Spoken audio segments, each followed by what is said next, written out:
सहनाववतु सहनौ भुनक्तु सह वीर्यं करवावहै तेजस्विनावधीतमस्तु मा विद्विषावहै।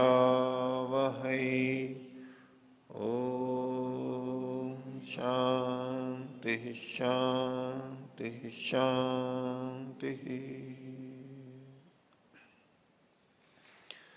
वेदांत दर्शन की 13वीं कक्षा, वेदांत दर्शन के प्रथम अध्याय के द्वितीय पाद के 19 सूत्रों तक पिछली कक्षा में हमने देखा था।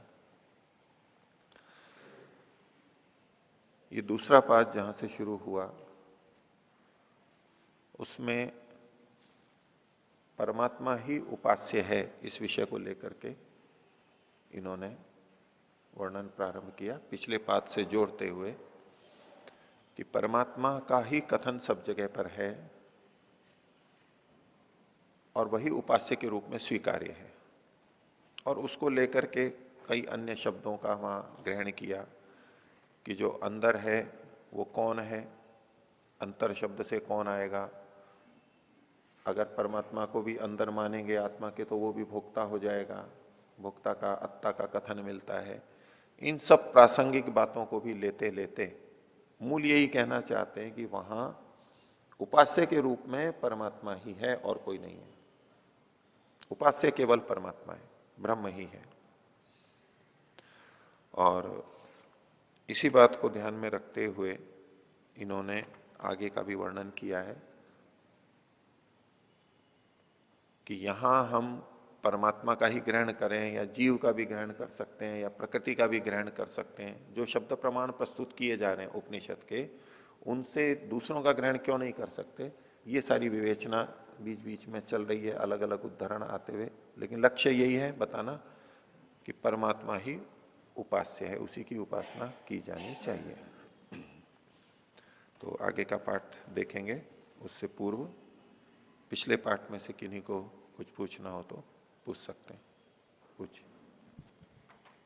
ओम आचार्य जी, सूत्र संख्या 17, पृष्ठ संख्या 59, इसमें जो अनवस्थित दोष दिखा रहे हैं वो समझ में नहीं आया किस प्रकार दिखा रहे हैं। हाँ, तो 17वां सूत्र है अनवस्थित असंभवाच न इतरः। प्रसंग ये था कि जो परमात्मा उपास्य है और जिसने उपनिषद को जान लिया है, ब्रह्म विद्या को जान लिया है, वो जिसको प्राप्त करता है वो न इतरः, दूसरा वाला नहीं हो सकता है। दूसरा जो चेतन वहां अंदर हृदय के अंदर विद्यमान है यानी जीव, वो नहीं हो सकता। न इतरः, दूसरा नहीं हो सकता। क्यों नहीं हो सकता दूसरा? उसके लिए दो हेतु यहां पर दिए हैं। दो दोष, सीधे सीधे वैसे न्याय दर्शन वाले हेतु नहीं है, लेकिन कारण बताया गया है। एक पंचावयव वाला हेतु होता है जिसमें जो व्याप्ति से युक्त होता है, एक वो हेतु होता है प्रतिज्ञा हेतु। उदाहरण, वहां हेतु शब्द पारिभाषिक तकनीकी रूप से पंचावयव के संदर्भ में हेतु देखा जाएगा और वहां व्याप्तियां भी देखी जाएंगी। लेकिन एक हेतु शब्द कारण के अर्थ में आता है। इसका कारण क्या है, इसका हेतु क्या है, ठीक है। तो वो कारण दो यहां पर इन्होंने प्रस्तुत किए हैं कि दूसरा यानी जीव, दूसरा यानी जीव ये ब्रह्म, जिन्होंने उपनिषद को जान लिया है, ब्रह्म को जान लिया, जो इसको जान लिया, वो जो जिसको वो जानते हैं, जिसको जान के वो कृतकृत्य होते हैं, वो परमात्मा ही हो सकता है, ब्रह्म ही हो सकता है, दूसरा जीव नहीं हो सकता। ना इतरः, ये तो इनका प्रतिज्ञा कथन हुआ, प्रतिपाद्य विषय हुआ। क्यों नहीं हो सकता? तो बोले अनवस्थित है असंभवाच्च। हेतु में पंचमी में अनवस्थिति होने से और असंभव होने से, अनवस्थिति का दोष आने से और वैसा संभव ना होने से, ये जो शरीर के अलग अलग भागों में उसकी उपस्थिति बताई गई है, तो बोले जो दूसरा है वो सब जगह हो ही नहीं सकता। एक तो असंभव है वो, क्योंकि वो अणु है, एक देशी है, इसलिए सब जगह हो ही नहीं सकता है, उसका कथन ही नहीं हो सकता है। तो आत्मा को अणु एक देशी मानते हुए ये कथन किया जा रहा है। और अनवस्थित है को लेकर के जब ये कह रहे हैं कि अनवस्थिति होने से, अनवस्थिति होने से, तो अनवस्थिति का एक अर्थ तो होता है प्रचलन में जैसे कि अनवस्था दोष आना, कि अंतिम कोई निर्णय नहीं होना, उसके बाद क्या, उसके बाद क्या, उसके बाद, वहां अंत में उत्तर ही नहीं आएगा, प्रश्न पे प्रश्न खड़ा होता जा रहा है, होता जा रहा है, होता जा रहा है, कोई समाप्ति ही नहीं है उसकी। प्रश्न की समाप्ति अनेक उत्तर देने के बाद में भी जब नहीं आ पा रही है, वैसा का वैसा ही प्रश्न फिर खड़ा हो रहा है, ये अनवस्था दोष कहलाएगा। लेकिन यहां ब्रह्ममुनि जी ने जो व्याख्या की है, जिसको आप जानना चाह रहे हैं, वो भिन्न ढंग से की है। यहां अनवस्थिति का मतलब है स्थिरता ना होना, नित्यता ना होना। अवस्थिति का, स्थिति मतलब अब कोई वस्तु या लेखनी है, ये बनी हुई है तो हम कहें इसकी स्थिति बरकरार है, अभी अपनी स्थिति में वो विद्यमान है, देर तक विद्यमान है, ये हो गया स्थिति। अवस्थिति, अवस्थिति को भी और जोड़ता है कि भाई इसकी अच्छी तरह से स्थिति है। पुलिया के खंबे हैं, सीमेंट के बने, कंक्रीट के बने, बोले स्थित है, स्थिति है उसकी, अवस्थिति है, उसका अस्तित्व है, एग्जिस्टेंस है उसकी, तो अवस्थिति। और इन्होंने कहा अनवस्थित है, अनवस्थिति का दोष आ जाने से, यानी अस्थिरता का दोष आने से, दूसरे शब्दों में कहें तो अनित्यता का दोष आ जाने से, स्थिति जिसकी है, जिसकी सदा स्थिति है, वो नित्य होगा, और जिसकी अनवस्थिति है, जो स्थित नहीं हो पा रहा है, इसका मतलब है वो अनित्य है, क्षणिक है। क्षणिक भी ना कहें तो नित्य नहीं है, हमेशा नहीं बना रह रहा है। जबकि आत्मा के लिए कहा जाता है कि वो नित्य है, वो सदा से है और सदा रहेगा।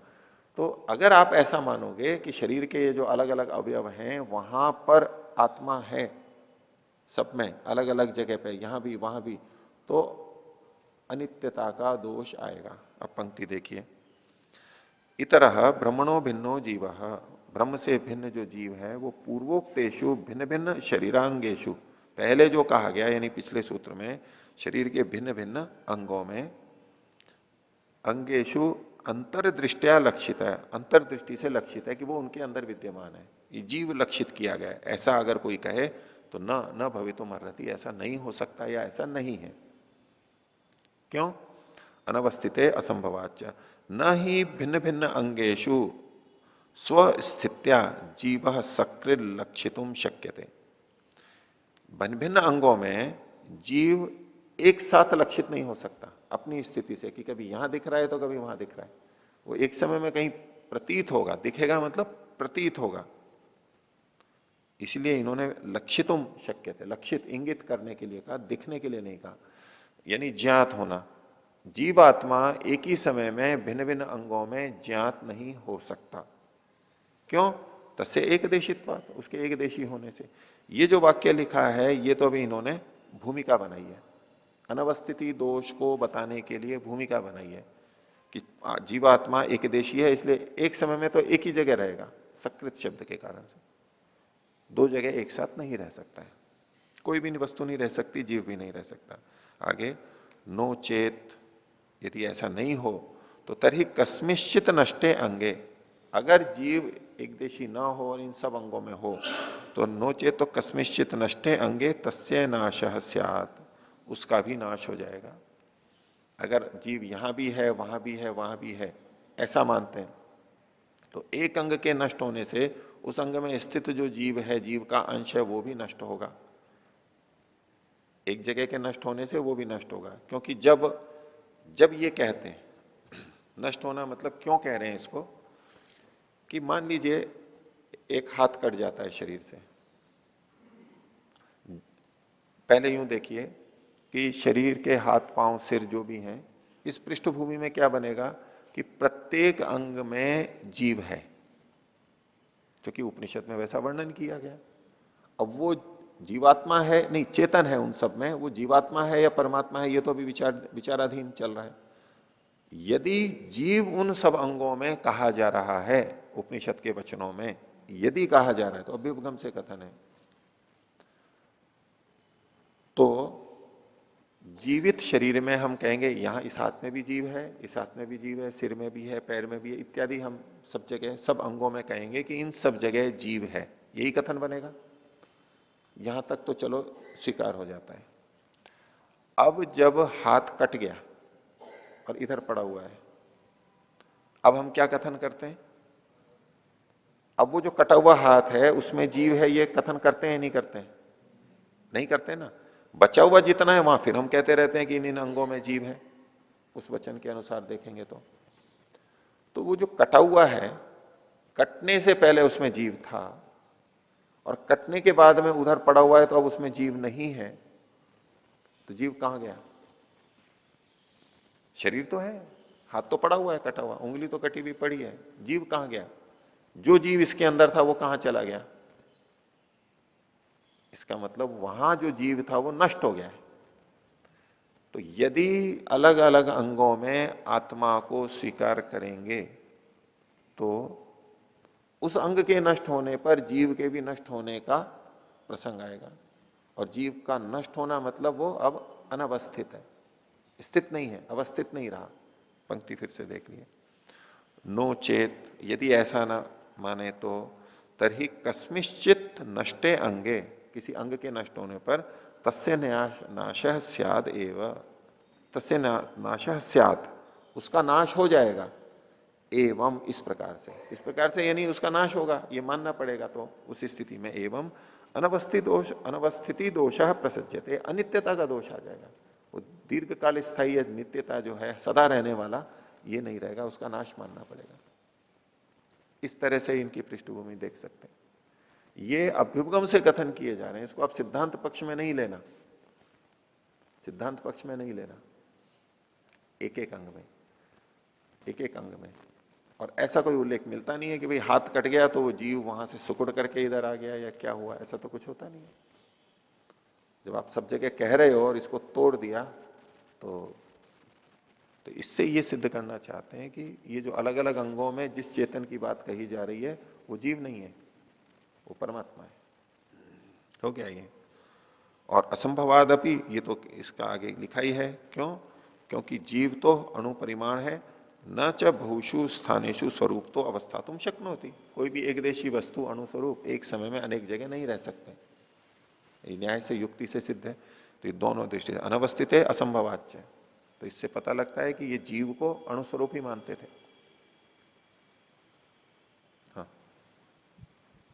इसका मतलब यहाँ पर जो एक पक्ष दिखा ये है कि कुछ लोग पूरे सर्वत्र शरीर में जीवात्मा व्याप्त है, तो उनका खंडन कर रहे हैं यहाँ पर। उनके खंडन है, सब जगह व्याप्त है, इसको व्याप्त है वो मुख्य नहीं मान करके चल रहे हैं। वैसे तात्पर्य लिया जाएगा कि जो भिन्न भिन्न अंगों के अंदर विद्यमान है, शरीर के भिन्न भिन्न अंगों में जो विद्यमान है, उसका जो कथन आया था,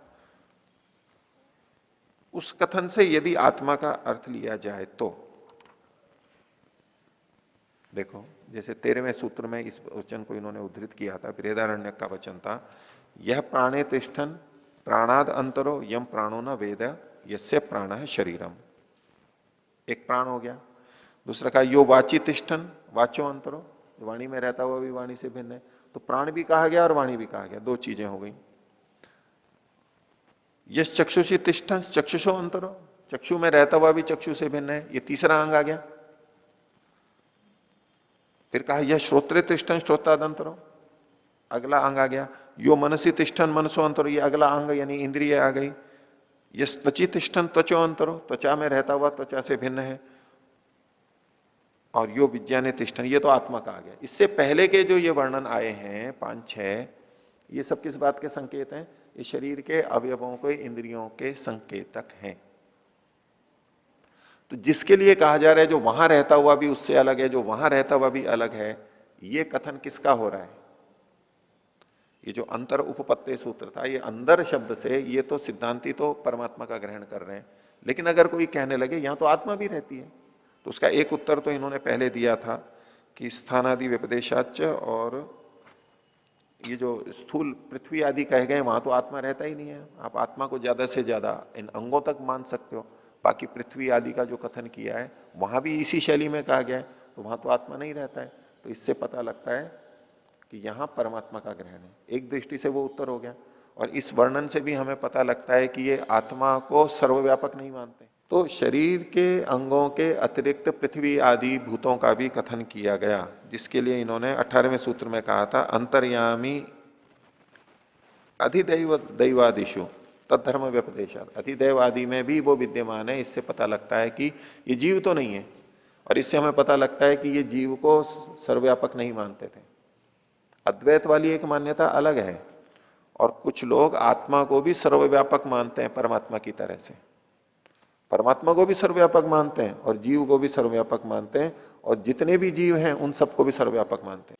मानते द्वैत को हैं वो, यानी आत्मा और परमात्मा को भिन्न भिन्न ही मानते हैं, अद्वैत की तरह एक नहीं मानते। आत्मा परमात्मा को एक मानते हुए जब आत्मा को सर्वव्यापक माना जाएगा, वो तो एक अलग बात हो गई। ये वो लोग जो आत्मा को, आत्माओं को, सब आत्माओं को परमात्मा से भिन्न भी मानते हैं और परमात्मा की तरह ही सर्वव्यापक भी मानते हैं, उसका भी निषेध होता है यहां पर। यदि इनके मत में, हम अभ्युपगम से देख सकते हैं इनके अधिकरण सिद्धांत को, कि जो व्यक्ति ये कह रहा है कि अंगों में कोई मानवी ले लेकिन पृथ्वी आदि में तो वो हो नहीं सकता, यदि ये जीवात्मा को सर्वव्यापक मान रहे होते तो ये सूत्र ही नहीं बनता, इनका हेतु ही नहीं बनता, क्योंकि पृथ्वी आदि में भी वो विद्यमान होता। तो इस दृष्टि से आत्मा एकदेशी है, ये इनकी स्पष्ट मान्यता है। इससे सूत्र से पता लगता है। और भी बहुत सारे संकेत स्थल मिलेंगे, जीवात्मा को तो वो एकदेशी ही मानते हैं। अब शरीर के अंगों की बात हुई, शरीर में जो अगर मान लिया जाए, वैसे तो वो एक ही व्यक्ति होना चाहिए, एक ही आत्मा होना चाहिए जो पृथ्वी आदि में भी है और शरीर अंगों में भी है। और पृथ्वी आदि में नहीं है जीवात्मा, इससे भी वो खंडित हो जाता है कि यहां परमात्मा का ही ग्रहण होगा। लेकिन फिर भी अगर कोई कहे कि नहीं शरीर में बहुत जगह है, तो और बात को उठाते हुए इन्होंने कहा था कि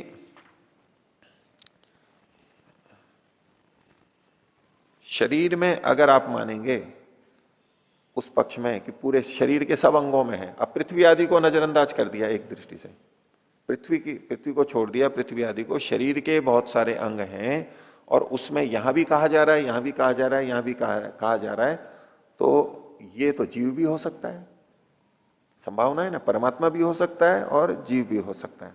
अब यहां इनको भेद करना है कि क्यों परमात्मा ही हो सकता है, क्यों जीव नहीं हो सकता है। तो उसका उत्तर था ये 17वां सूत्र कि यदि जीव को यहां अंगों में, सब अंगों में माना जाए तो दो दोष आ जाएंगे। स्पष्ट कह दिया ना, इतना दूसरा जो जीव है वो इन अंगों में विद्यमान है, वो कथन नहीं है इस वचन का, उपनिषद के वचन का ये अर्थ नहीं है कि यहां जीव का ग्रहण किया जाए। अंतर क्यों नहीं जीव का है, तो उसके लिए दो कारण बताए, अनवस्थित है और असंभवाच्य। अनवस्थित ये हुआ कि यदि जीव सब शरीर में है, तो जब शरीर से कोई भाग अलग होगा या नष्ट हो जाएगा, शरीर में रहते रहते भी जब नष्ट हो जाएगा या अलग हो गया, तो आपको यह मानना पड़ेगा कि जीव नष्ट हो गया है, जीव भी नष्ट हो गया है।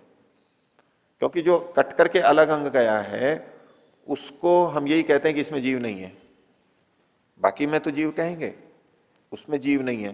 तो उसमें जो जीव आप पहले कह रहे थे और अब नहीं कह रहे हो, उस जीव का क्या हुआ? तो जैसे अंग नष्ट हुआ है, जीवित नहीं है, तो यानी जीवन चला गया, आत्मा वहां का नष्ट हो गया, ये मानना पड़ेगा।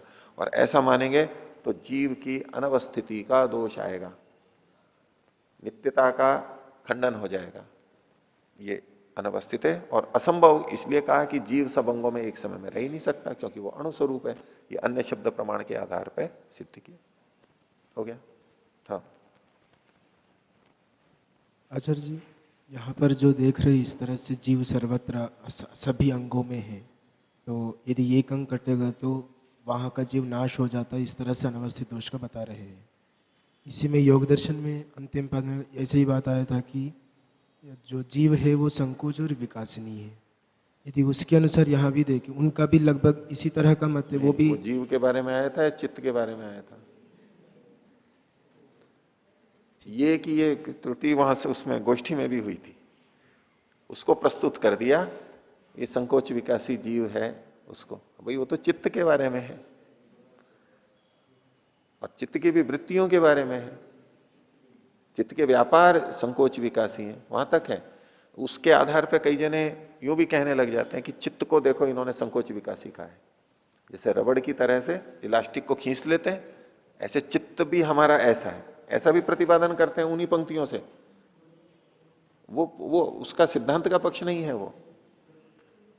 हाँ, तो और वहां विभू भी कहा गया है। भाई विभू कहा गया तो संकोच विकास ही कैसे होगा? जब विभू सब जगह है तो उसमें संकोच विकास की क्या बात हुई?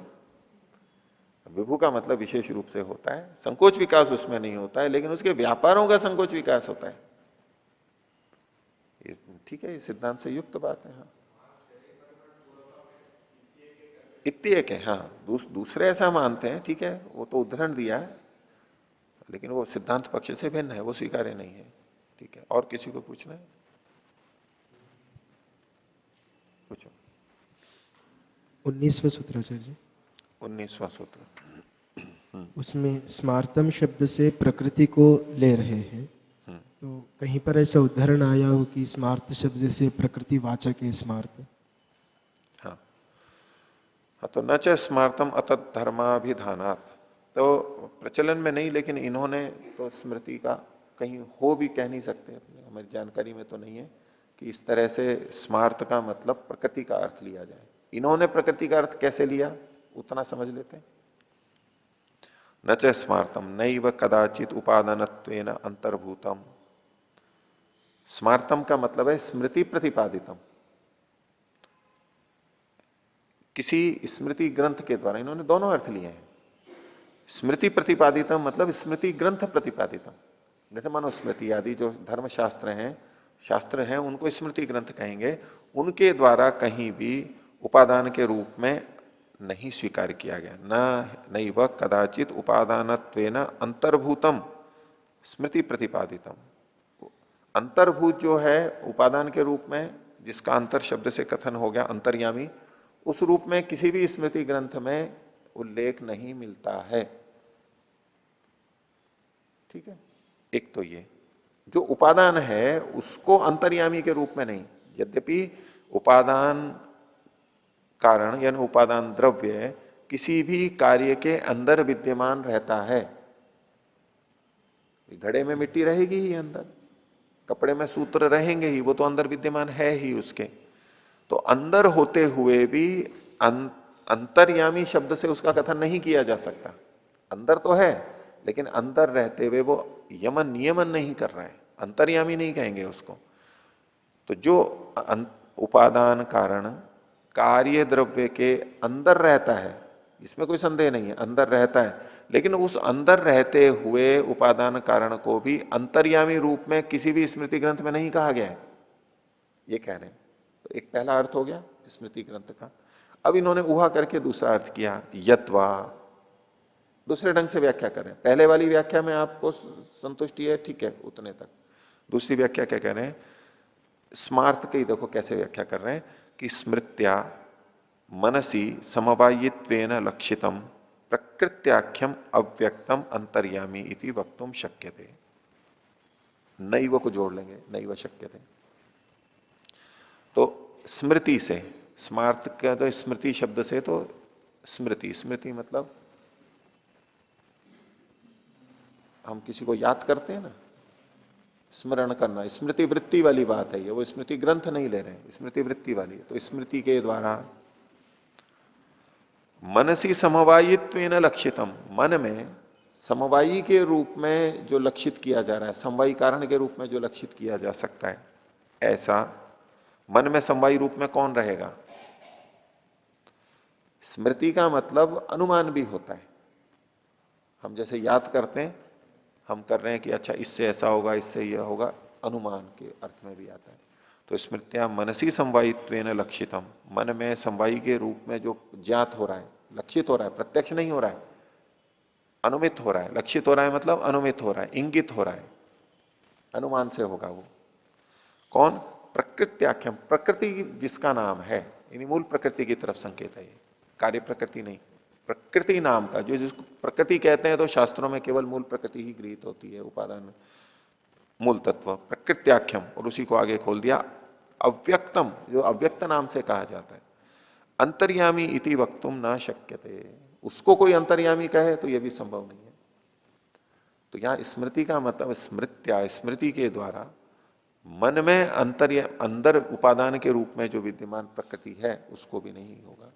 अच्छा, मन में मूल प्रकृति है, इसका हमें कैसे पता लगता है? क्या प्रत्यक्ष होता है हमें? प्रत्यक्ष नहीं होता है, अनुमान से होता है। मन के क्रियाकलापों को देख के हम कहते हैं कि ये सात्विक, राजसिक, तामसिक है। सात्विक, राजसिक, तामसिक वृत्तियां देख करके हमें पता लगता है कि इसका उपादान कारण मन का मूल प्रकृति है। तो अब जो हमने अंतर्यामी के रूप में अंदर विद्यमान है, वो अव्यक्त प्रकृति को, उसको भी कभी अंतर्यामी रूप से नहीं कहा जाता। जैसे त्रिगुणात्मक प्रकृति है कार्य जगत, सारा कार्य जगत, प्रत्येक कार्य वस्तु त्रिगुणात्मक है, जब ये कथन किया जा रहा है तो वो त्रिगुण उसके अंदर विद्यमान है। तो अंदर विद्यमान होते हुए भी उसको कभी भी अंतर्यामी रूप से कथन नहीं किया जाता है। और जब हम संकेत करते हैं तब भी वहां पर केवल अंदर है उपादान रूप में, वो नियमन करता है, इस रूप में संकेत नहीं किया जाता, ऐसा नहीं कहा जा सकता। इसके लिए जो आगे कहा, यद्यपि समस्तस्य आधि भौतिक आधिदैविक पूर्वोक्त वस्तु समुदाय से उपादान कारणत्वात् प्रधानम अव्यक्तम सूक्ष्म रूपेण तद अंतर्विद्यते। यद्यपि इन समस्त कार्य जगत में वो प्रधान अव्यक्त अंदर विद्यमान है, तो भी नहीं कहा जाता है। तो इसलिए अंतर्यामी शब्द से केवल परमात्मा का ही ग्रहण होगा। इन जो वचनों में है कोई चीज और अंदर विद्यमान है इसलिए हम कहें कि अंतर्यामी से प्रकृति का ग्रहण होगा, ये नहीं होगा। ये स्पष्टीकरण यहां पर किया गया। न स्मार्तम अतत धर्म अनभिधानात्, अतत धर्म अभिधानात्। ठीक है, और किसी को पूछना? ठीक है सर। बोलिए, हो गया? आगे का पाठ प्रारंभ करें। तो वेदांत दर्शन के ब्रह्म सूत्र के प्रथम अध्याय का द्वितीय पाद और उसका 20वां सूत्र। अब ये अंतर शब्द से प्रकृति का ग्रहण नहीं हो सकता, जीव का भी ग्रहण नहीं हो सकता, इस बात को सिद्ध करने के लिए ये 20वां सूत्र और है।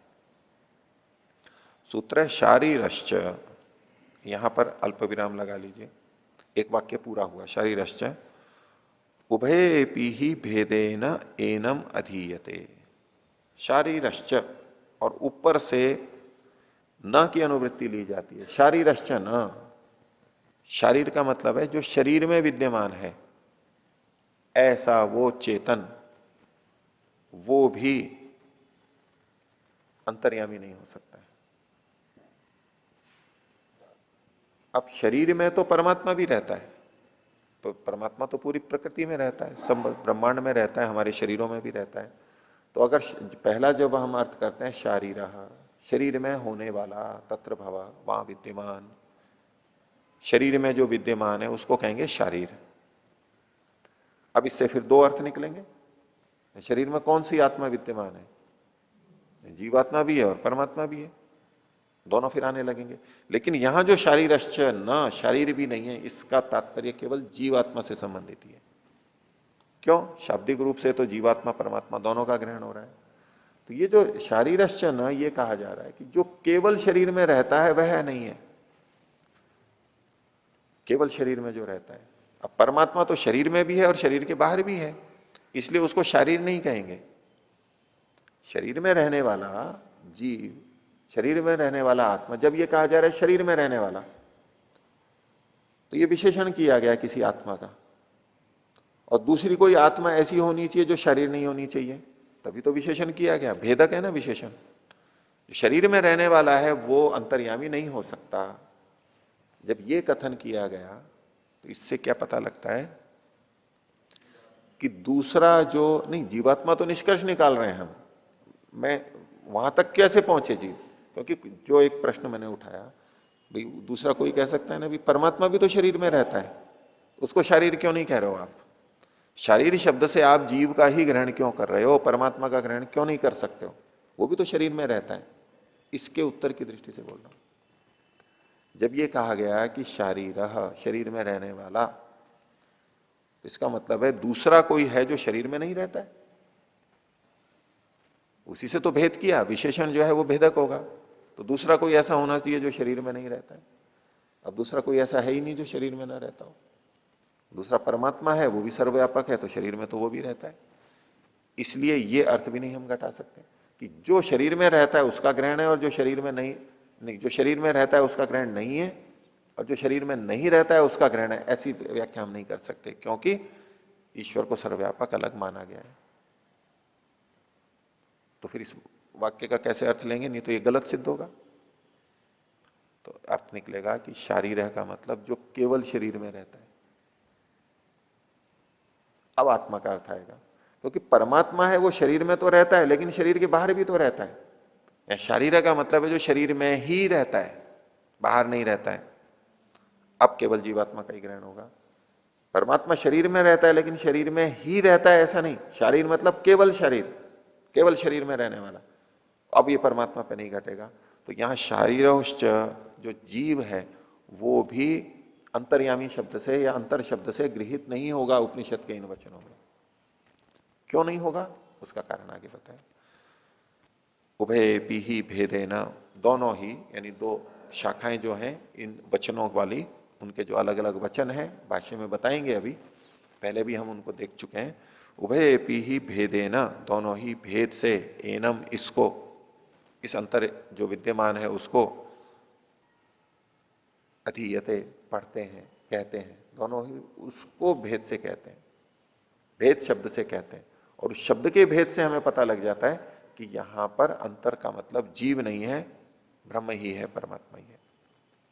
भाष्य देखिए, शारीरः च, शारीरः च इति चकार न इति अनुवर्तते, चकारात न इति शरीर भी, शारीरश्च, च का मतलब हम भी लेते हैं, अपि के अर्थ में च मतलब और शरीर, और शारीर, शरीर नहीं शारीर, और शारीर। जब हम ऐसा कहते हैं तो हम कहें कि दाल में नमक नहीं है, दाल नमक रहित है।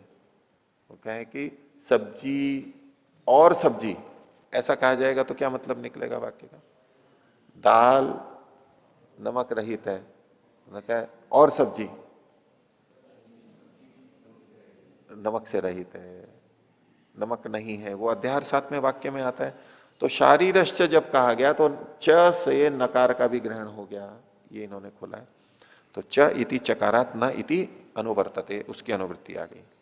आगे कह रहे हैं शारीरो जीवश्च, शरीर को खोल दिया इन्होंने जीव, जीव भी मतलब तो यहां पर पिछली प्रकृति की दृष्टि से कथन किया जा रहा है। मूल प्रकृति का पीछे कथन था, न स्मार्तम न च स्मार्तम में प्रकृति का, उसके तो जीवश्च, जीव भी यानी प्रकृति तो है ही, प्रकृति तो अंतर्यामी शब्द से कही नहीं जाती है, जीव भी नहीं कहा जा सकता। जीवश्च न अंतर्यामी भवितुम अर्हति, वो अंतर्यामी हो ही नहीं सकता है। क्यों? यतो ही, इसका कारण बता रहे हैं। उभय पी ही एनम भेदेन अधीयते, उभय यानी दोनों, उभय शब्द को खोल रहे हैं। काणवा माध्यन दिनाश्च शाखिनो भी, ये दो शाखाएं हैं, माध्यन दिन और काणव शाखा। ये जो वचन चल रहे हैं इसकी दो शाखाएं, माध्यन दिन शाखा और काणव शाखा। इसके विषय में पहले आया था वर्णन।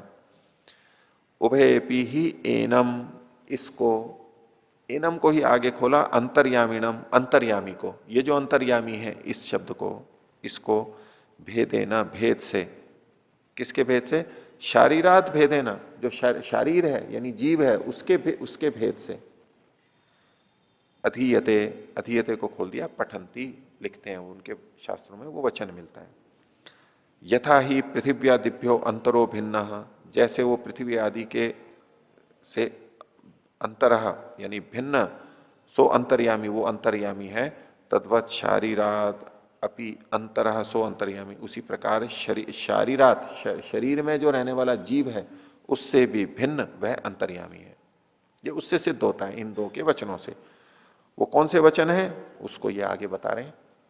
तद्यथा, जैसे कि यह पृथिव्याम तिष्ठन पृथिव्या अंतरह, ये तो एक उदाहरण दिया, जो पृथ्वी में रहता हुआ पृथ्वी से भिन्न है। पंक्ति का अर्थ हुआ, बोले इसी शैले से इतिवत, इसी के समान, यो विज्ञाने तिष्ठन विज्ञानाद अंतरः, जो विज्ञान में रहता हुआ विज्ञान से भिन्न है। ये तो है बृहदारण्यक का काणव शाखा वालों का।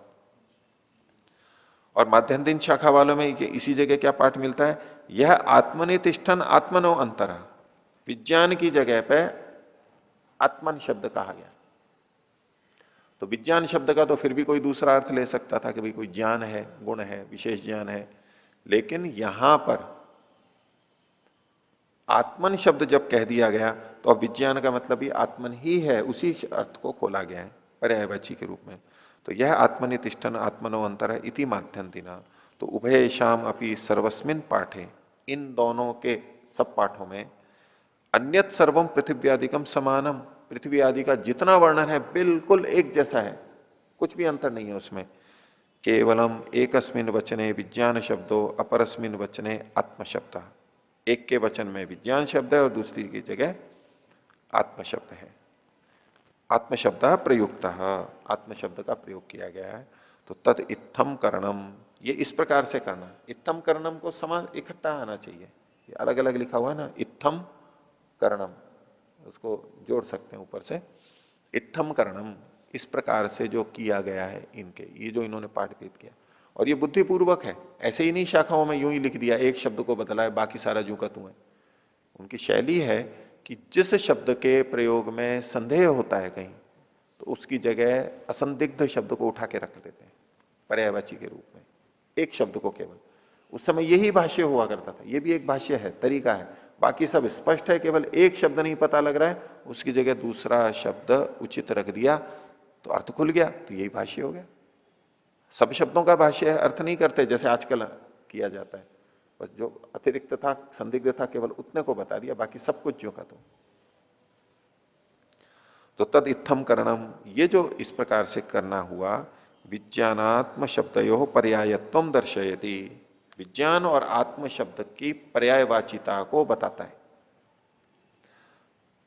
अन्यत्रापि एष समाचारो बहुत्र उपलभ्यते, अन्य जगह भी इसी तरह की शैली से शास्त्रों में कथन मिलता है। उसके लिए एक उदाहरण दे रहे हैं, पादोस्य विश्वाभूतानि, वेद का मंत्र है, यजुर्वेद 31:3 है, ऋग्वेद में भी मिलता है, अथर्ववेद में भी मिलता है। पादो अस्य विश्वाभूतानि, विश्वाभूतानि मतलब विश्वानी भूतानि अस्य पादः, सारे जो भूत हैं प्रकृति के, और वो परमात्मा का 1/4 अंश है, एक भाग है, छोटा भाग है, ये कथन हुआ। तो यहां पर विश्वा शब्द पे केंद्रित है, और क्वचित शाखायाम पादों से सर्वाभूतानि, सारे भूत, तो विश्व शब्द सर्व का वाचक है, विश्व शब्द अनेक का भी वाचक होता है, इस सर्व शब्द का भी हुआ। विश्वानी दुरितानी परास हुआ, वहां विश्वानी का मतलब एक, विश्व का मतलब हम जैसे आज लेते हैं कि संपूर्ण विश्व की ये समस्या है, पूरी धरती की ये समस्या है, विश्व, विश्व मतलब, अब एक विश्व का मतलब तो पूरी धरती लिया, अब एक विश्व का मतलब है सारे, वास्तव में यहां पर अर्थ होता है सारे, लेकिन हम प्रयोग ऐसा करते हैं, कृण्वंतो विश्वमार्यम वाली भी बात है वहां पर भी, कृण्वंतो विश्वम आर्यम, विश्वम मतलब पूरे विश्व को, अब वो विश्व का मतलब वहां पर है सारे को, सारे को आर्य बनाते हुए।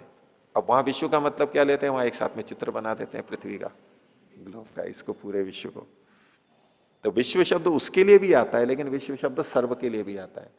और ये हमें कैसे पक्का हो जाता है, ये एक शाखा वाले वहां पर सब कुछ वैसा है, विश्वा की जगह पे सर्वा शब्द कर दिया, विश्वानी की जगह सर्वानी हो गया, बस इससे पता लग गया कि ये उसी अर्थ को खोल रहे हैं। तो बोले इस तरह का व्यवहार हमारे शास्त्रों में देखा जाता है।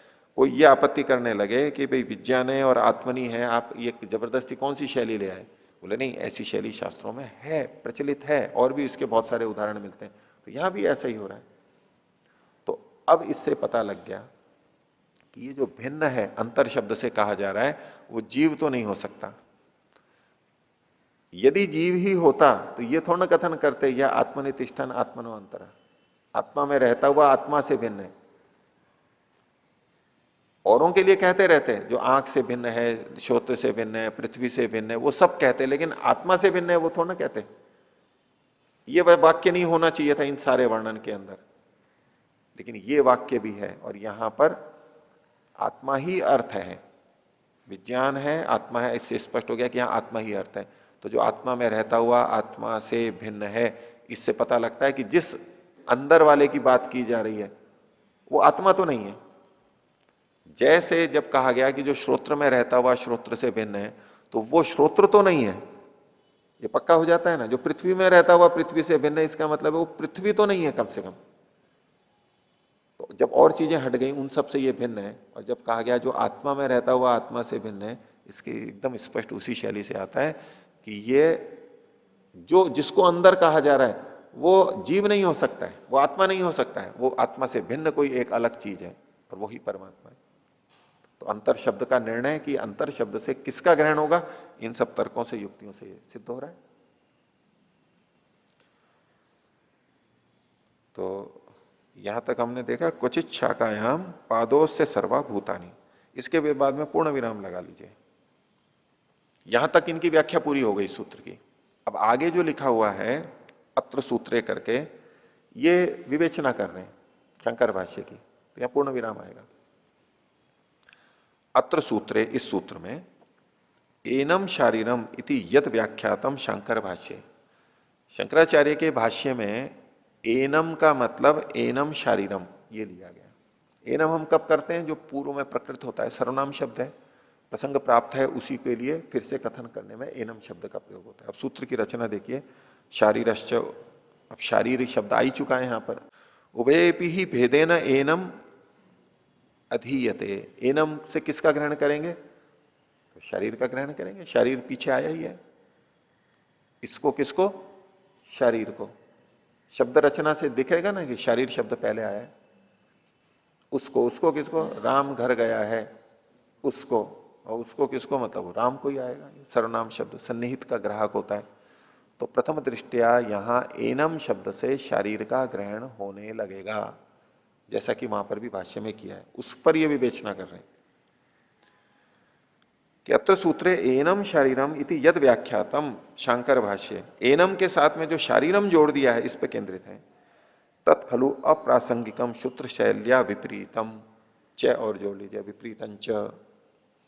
एक तो ये अप्रासंगिक है जिस तरह से ये कथन कर रहे हैं, और सूत्र की शैली से भी ये ठीक नहीं है, सूत्र की शैली से भी विपरीत। दो हेतु हैं यहां पर, इसलिए च लगवा रहा हूं। कैसे, उसको देखो, शारीरश्च उभये इत्यत्र कथने, ये जो सूत्र का ही प्रारंभ का भाग है, शारीरश्च उभये, शारीरश्च यहां पर जो शरीर है, इत्यत्र कथने शारीर शब्दे न शारीरो न चारितार्थ का किंतु प्रस्तूयते अंतर्यामी। या शारीर शब्द का मतलब शरीर में रहने वाला जीव। अब जीव का कथन यहां पर एक निश्चय के रूप में तो कहा नहीं जा रहा है, यहां कहा जा रहा है अंतर्यामी की संभावना के रूप में, निश्चय नहीं है अभी। शारीर शब्द में इसका तात्पर्य जीव लिया जाएगा, शरीर में रहने वाला, ये तो निश्चित ही है। और जब कहा जा रहा है शारीरश्च न, जो शरीर में रहने वाला है वह भी नहीं है। क्या नहीं है, अंतर्यामी नहीं है, अंतर शब्द से गृहित नहीं है, जो जीव है। अब जब यहां जीव को प्रस्तुत किया जा रहा है, उसको अंतर्यामी के रूप में कथन नहीं किया जा रहा है कि यह अंतर्यामी है। शारीरश्च, इसको कथन में जीव यहां पर चरितार्थक नहीं है कि वो सफल हो चुका है, वो अंतर्यामी सिद्ध हो चुका है, इस रूप में नहीं प्रस्तुत किया गया है। शारीरश्च संभावना के रूप में प्रस्तुत किया गया, किंतु प्रस्तुयते अंतर्यामी, कि ये जो अंतर्यामी कहा जा रहा है शायद ये हो, ऐसा कोई माने तो। एक बात, अभी इसको और आगे समझते हैं। तदर्थ एव एनम शब्द, ये जो एनम शब्द है, बोले किंतु प्रस्तुयते अंतर्यामी, यहां पर अंतर्यामी की प्रस्तुति की जा रही है। देखो, यहां पर शारीर शब्द से शारीर मतलब जीवा न चरितार्थक है, वो यहां पर सिद्ध अंतर्यामी नहीं है, किंतु यहां पर अंतर्यामी प्रस्तुत किया जा रहा है। एनम शब्द से अंतर्यामी का ग्रहण होगा। अंतर्यामी तदर्थ एवं एनम शब्द, ये जो एनम शब्द है ये अंतर्यामी के रूप में है। तो एनम शारीरम से शारीरम शब्द उचित नहीं है, एनम अंतर्यामीनम, क्योंकि जब आप देखेंगे उभयेपि ही भेदेन एनम अभिधीयते, दोनों ही इसको भेद के रूप में कथन कर रहे हैं।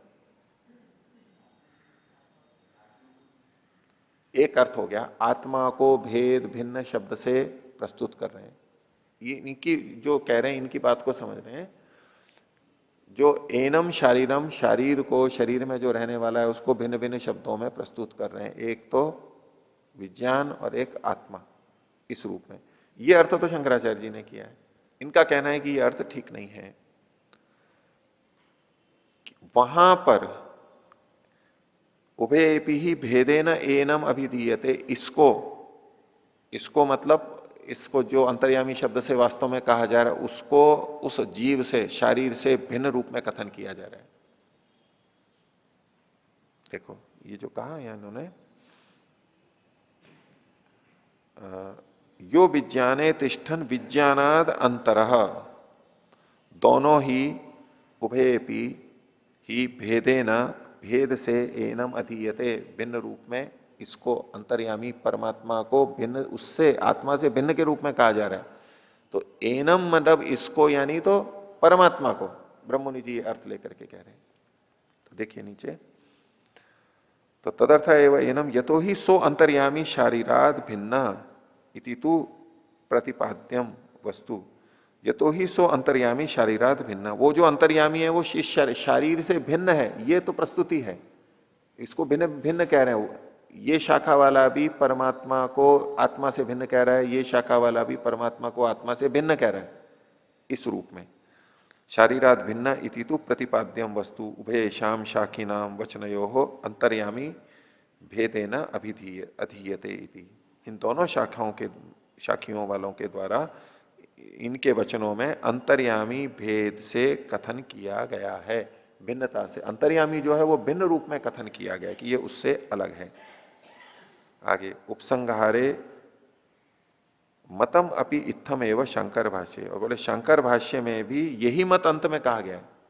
यानी उपसंहार करते हुए शंकराचार्य ने भी वही कहा है, यानी जिसको ब्रह्ममुनि जी कह रहे हैं कि मेरा दृष्टि ठीक है, बोले शंकराचार्य जी ने भी इसको वैसा ही कहा है, पुष्टि कर रहे हैं।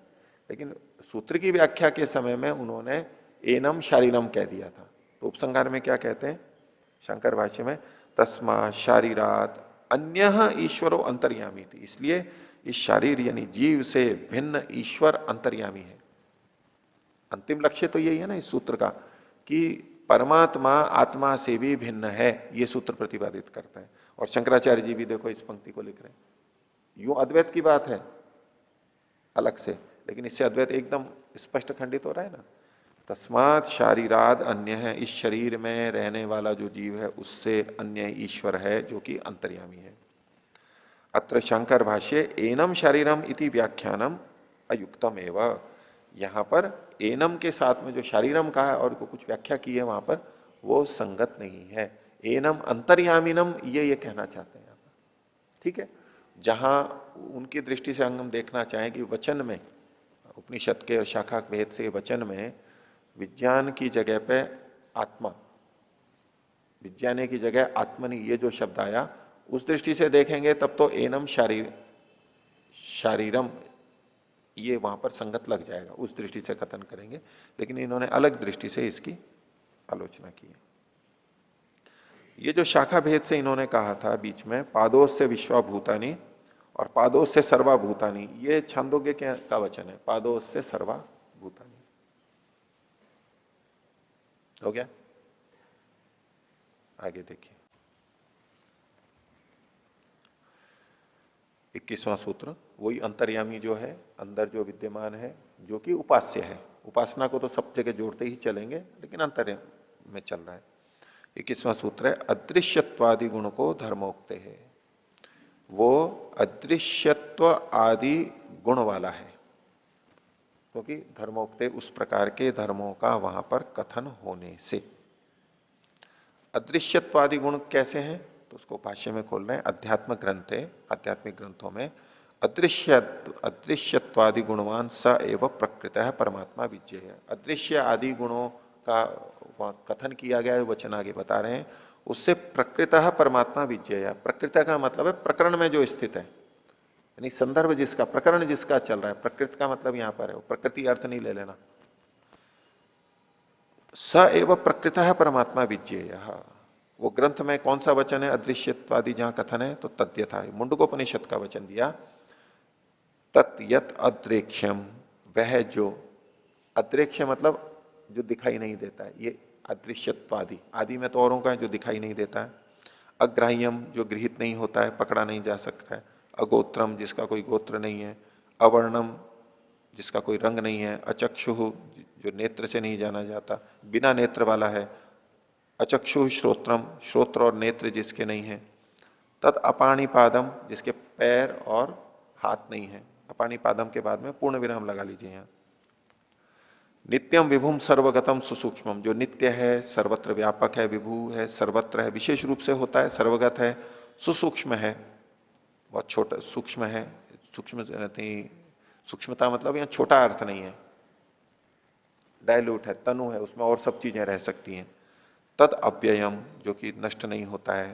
तद भूत योनिम जो सब प्राणियों का कारण है। परिपश्यंति धीरा जिसको कि धीर लोग सब जगत का कारण मानते हैं, ऐसा वो परमात्मा। तो ये जो वचन है इसमें कहते हैं कुतो अदृश्यत्वादि गुणवान अत्र परमात्मा मंतव्य है। प्रश्न खड़ा किया कि यहां ये तो नहीं कहा गया था कि वो परमात्मा है। यत तत् वो जो सर्वनाम का प्रयोग किया जो अदृश्य है, तो इससे परमात्मा का ही ग्रहण कैसे कर रहे हो आप यहां पर। तो कहा कुतो अदृश्यत्वादि गुणवान अत्र परमात्मा मंतव्य, परमात्मा ही क्यों माना जाए। तो उच्चते उसका ही कारण बता रहे हैं, उत्तर दे रहे हैं। धर्मोक्ते है वहां धर्म के कहे गए होने से। भाष्य खोल रहे हैं तस्य परमात्मनो धर्माणाम उच्च मानत्वाद, परमात्मा के धर्मों का वहां पर कथन किया गया होने से परमात्मा ही गृहीत होगा वहां पर। फिर प्रश्न कर रहे हैं कथम ही जायते यदत्र वचने परमात्मनो धर्मा उच्यंते, ये कैसे पता लगा कि यहां जो धर्म कथन है वो परमात्मा के ही है, या वर्णन परमात्मा का है, कैसे पता लगा, क्योंकि परमात्मा के गुण धर्म कहे गए हैं। तो ये कैसे पता लगा कि ये परमात्मा के गुण धर्म है, ये दूसरा प्रश्न आगे कर दिया। क्व स प्रकृत इति ज्ञाप्यते, बोले कि ये जो है वो कहां से प्रकृत है उसका उत्तर देते हैं प्रारंभ ही, प्रारंभ में यानी मुंडकोपनिषद के प्रारंभ में। अभी जो पीछे मुंडकोपनिषद का वचन पढ़ा था ये एक एक छह है, और अब जो वचन दे रहे हैं ये एक एक एक है सबसे पहला। तो वचन क्या है, ब्रह्मा देवानाम प्रथम संबभूव, ब्रह्म सब देवों में सबसे पहले उपस्थित है। विश्वस्य कर्ता, विश्वस्य कर्ता इस विश्व का बनाने वाला। तो हमारा शरीर तो विश्व में नहीं आता है ना, विश्व का मतलब हम धरती और वो सब लोकांतर ले लेंगे, हमारा शरीर तो नहीं आता। यहां देखो विश्वस्य का मतलब, फिर विश्वस्य मतलब सर्वस्य, विश्व से विश्व मतलब सर्व का वाचक है, अनेक का वाचक है। विश्व से कर्ता सबका करने वाला है। भुवन से गोप्ता इन भुवन की रक्षा करने वाला है। स ब्रह्म विद्याम सर्व विद्या प्रतिष्ठाम, वो ब्रह्म विद्या की, सर्व विद्या की, जो सब विद्याओं की प्रतिष्ठा आधार जो कि ब्रह्म विद्या है, यानी सब विद्याओं का मूल, सब विद्याओं का आधार जो ब्रह्म विद्या है एक बात, और सब विद्याओं का अंत में जो निचोड़ आने वाला है वो ब्रह्म विद्या आने वाला है। उसकी प्रतिष्ठा क्या है, जितनी भी विद्याएं हैं उनको पढ़ के यदि ब्रह्म की विद्या, ब्रह्म की का बोध साथ में नहीं हुआ तो उस विद्या की प्रतिष्ठा नहीं है। यानी कोई भी विद्या पढ़ेंगे और उसको पढ़ते पढ़ते अंत में हमारे को परमात्मा दिखने लग जाए, हाँ यहां कोई सत्ता है जो इस सबको चला रही है। अब चाहे वनस्पति शास्त्री हो, चाहे अंतरिक्ष को हो, चाहे भूगर्भ शास्त्री हो, चाहे शरीर शास्त्री हो, कुछ भी हो, चाहे परमाणुओं के स्तर पे हो, कुछ कोई भी वैज्ञानिक हो, देखते देखते देखते अंत में अगर उसकी प्रति नहीं, यहां कोई बुद्धिमान सत्ता है जिसने बनाया, ये अपने आप नहीं बन सकता, अब उसकी विद्या ब्रह्म में प्रतिष्ठित हो गई है। तो वास्तव में हर विद्या की प्रतिष्ठा ब्रह्म में ही है, अगर प्रतिष्ठित ब्रह्म में नहीं हो रहा है तो वो विद्या अप्रतिष्ठित ही रह जाएगी। लोक व्यवहार चलता रहेगा लेकिन अंतिम लक्ष्य पूरा नहीं होगा। तो सब्रह्म विद्याम सर्व विद्या प्रतिष्ठा, सब विद्याओं की प्रतिष्ठा आधार जो ब्रह्म विद्या है उसको अथर्वाय ज्येष्ठ पुत्राय प्राह, अथर्व को श्रेष्ठ अपने ज्येष्ठ पुत्र को उसने कहा। तो किस विद्या को कहा, ब्रह्म विद्या को। तो प्रसंग किसका आ गया, ब्रह्म का आ गया, ये प्रकरण पता लग गया। आगे अत्र वचने ब्रह्म विद्या कथनेन ब्रह्मण परमात्मनो वर्णनम प्रकृतम भवती, यहां ब्रह्म विद्या के कथन शब्द से ब्रह्म परमात्मा का वर्णन यहां पर प्रकरणस्थ है, ये जाना गया। तदवत इसी प्रकार से और बता रहे हैं, द्वे विद्ये वेदितव्ये इतिह स्म यद ब्रह्म विदो वदंती, ब्रह्मविद लोग जो जानते हैं कि दो प्रकार की विद्याएं जाननी चाहिए। कौन सी, पराचैव अपराच, परा विद्या और अपरा विद्या। ये मुंडकोपनिषद का 1-1-4 है। हमारे वचन 1-1-6 से पहले ये भी आया है। तो अत्र ब्रह्मविदः पदेन, ये जो ब्रह्मविदो वदंती, ब्रह्म को जानने वाले, यहां फिर ब्रह्म शब्द आ गया। तो ब्रह्मविदः पदेन ब्रह्म वेदितव्यम, ब्रह्म यानी परमात्मा ही जानना चाहिए। अभीष्टम, वो अभीष्ट है, तत्प्रकरणेन अवश्यम अत्र भवितव्यम एव इति सूच्यते। तो ब्रह्म ही यहां पर अभीष्ट है, ये हमारे को पता लग जाता है, और किसी का ग्रहण नहीं हो सकता। तथा, और कह रहे हैं पुष्टि में, अथ परा यया तद अक्षरम अधिगम्यते, या परा विद्या का कहा तो कौन है, जिससे कि वो अक्षर का बोध होता है, अक्षर की प्राप्ति होती है, परमात्मा की प्राप्ति होती है। अत्रापि परायाम विद्यायाम तदेव ब्रह्म, ये पांचवा है, 1-1-5। तो यहां भी परा विद्या से वही ब्रह्म लक्षित किया गया है। यत कौन सा, यत्तद अद्रेक्षम अग्राह्यम, जो 1-1-6 का ऊपर वचन था, यहां भी उसी को लक्षित किया गया है। इति वचने विद्यते तदत्र यद गुण वर्णनम प्रकृत से ब्रह्मात्मन परमात्मन एवं इति सिद्धम। तो इससे पता लगता है कि यहाँ जो अद्रेक्षम, अग्राह्यम, अगोत्रम, अवर्णम, अचक्षुश्रोत्रम, अपाणिपादम इत्यादि जो वर्णन किया गया, अदृश्यम, हाँ अदृश्यम, अदृश्यम, ये जो सारा वर्णन किया गया, ये उस ब्रह्मात्मा यानी परमात्मा का ही है, ये सिद्ध होता है। और एक पुष्टि में दे रहे हैं उपसंहार है। और इस प्रसंग का मुंडकोपनिषद में जो उपसंहार किया गया, अंत किया गया, वहां पर क्या कहा, उपसंहार यह सर्वज्ञ सर्ववित यस्य ज्ञानमयम तपा, ये 1-1-9 है। तो स्पष्टते ही परमात्मना एवं धर्मास्ते, जो सर्वज्ञ है, जो सर्ववित है, जिसका ज्ञानमय तप है, ये फिर ब्रह्म का ही कथन है। तो प्रारंभ में भी और अंत में भी इससे पता लगता है कि यत्तत् अदृश्यम, ये जो शब्द है, ये ब्रह्म के ही वाचक हैं, ब्रह्म के ही धर्मों का वर्णन किया। तो सूत्र में जो कहा अदृश्यत्वादि गुण का, अदृश्यत्वादि जो गुण वाला है, कैसे, धर्मोक्ते धर्मों का कथन होने से, सिद्ध होने से। ओम। आचार्य जी, उपनिषद के मूल पाठ में अदृश्यम ऐसा पाठ है। उपनिषद के मूल पाठ में अदृश्यम, अदृश्यम, अदृश्यम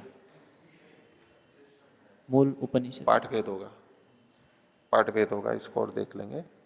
अदृश्यम है वहां पर, हमने जो पहले पढ़ा था ना, अदृश्यम शब्द को गलत देख के किसी ने अदृश्यम कर दिया होगा। जैसे सत्यवीर जी, सत्यव्रत सिद्धांत अलंकार जी का जो हुआ, मेरे को जहां तक ध्यान आ रहा है, वहां ये तत् अदृश्यम ही है, अदृश्यम है वहां पर, लेकिन अर्थ वही है जो अदृश्यम का है। तो